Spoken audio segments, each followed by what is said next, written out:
नमस्कार, आप देख रहे हैं द न्यूज फ्लीट। मैं हूं आपके साथ अभिषेक शर्मा। इस वक्त की बड़ी खबर जो आ रही है वो हम आपको बताने जा रहे हैं। बिहार चुनाव की तारीख तय कर दी गई है। इलेक्शन कमीशन ऑफ इंडिया ने बताया कि 28 अक्टूबर से बिहार में विधानसभा चुनाव होने हैं। 28 अक्टूबर को पहला चरण होगा चुनाव में। पहले चरण में, पहले फेज में 16 जिलों में चुनाव होगा। 3 अलग अलग चरणों में चुनाव होने हैं। तो सबसे पहला फेज जो है वो 28 अक्टूबर को है। 28 अक्टूबर को पहला चरण का चुनाव होगा जिसमें 71 सीटों पे मतदान होगा। उसके बाद दूसरे फेज का चुनाव जो है वो 3 नवंबर को होगा और उसमें 94 सीटों पे मतदान होने हैं। और उसके बाद तीसरा फेज जो कि 7 नवंबर को है, तीसरा चरण का जो चुनाव है वो 7 नवंबर को होगा जिसमें 78 सीटों पे जो है मतदान होने हैं। तो इलेक्शन कमीशन ऑफ इंडिया ने जिस चीज का इंतजार था वो आज सामने ले आई है। 3 अलग अलग चरणों पे चुनाव होंगे। 28 अक्टूबर को होगा, उसके बाद 3 नवंबर को होगा,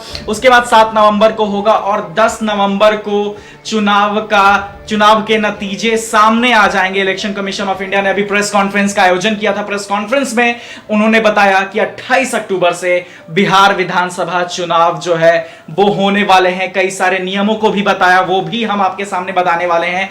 बिहार में इलेक्शन कमीशन ऑफ इंडिया जो प्रेस कॉन्फ्रेंस की है, प्रेस कॉन्फ्रेंस में उन्होंने बताया कि 6 लाख फेस शील्ड का व्यवस्था किया गया है। कोरोना को मद्देनजर रखते हुए यह चुनाव कराया जा रहा है। तो कोरोना से लोगों को भी बचाना भी है, तो इसके भी जो है उपाय किए गए हैं। 6 lakh face shield, 7 lakh sanitiser और 46 लाख मास्क का प्रयोग किया जा रहा है इस विधानसभा चुनाव में, ताकि लोगों में कोरोना वायरस का संक्रमण ना फैले। एक बूथ पे 1000 मतदाता ही हो सकते हैं। उसके बाद अगर हम बात करें तो सुबह 7 बजे से शाम 6 बजे तक चलेगा। आज से पहले शाम 5 बजे तक चलता था, 1 घंटा ज्यादा बढ़ाया गया है, जो कि कोरोना मरीज जो होंगे वो भी जाके वोट डाल सकेंगे। नामांकन में 2 से ज्यादा गाड़ियों का इस्तेमाल नहीं कर सकते और खासकर प्रचार में सोशल डिस्टेंसिंग करना बहुत ज्यादा जरूरी है। इलेक्शन कमीशन ऑफ इंडिया ने हिदायत दी है कि चुनाव प्रचार में आपको सोशल डिस्टेंसिंग का प्रयोग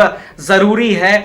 आखिरी घंटे में कोरोना मरीज जो हैं वो वोट कर सकते हैं। उसके बाद अगर हम बात करें, 5 से ज्यादा लोग घर घर जाके प्रचार नहीं कर सकते थे। आज से पहले आप देखते थे कि घर पे हुजूम लग जाता था, घर घर जाके अगर लोग प्रचार करते थे। तो 5 से ज्यादा लोग किसी के घर जाके प्रचार नहीं कर सकते हैं। ऑनलाइन नामांकन जो है कर सकते हैं आप। और कोरोना को मद्देनजर रखते हुए ये सब नियमों का पालन करना बहुत ज्यादा जरूरी है। कोई भी कैंडिडेट अगर वो चुनाव लड़ना चाहता है तो उनको ये सब नियम पालन करने पड़ेंगे।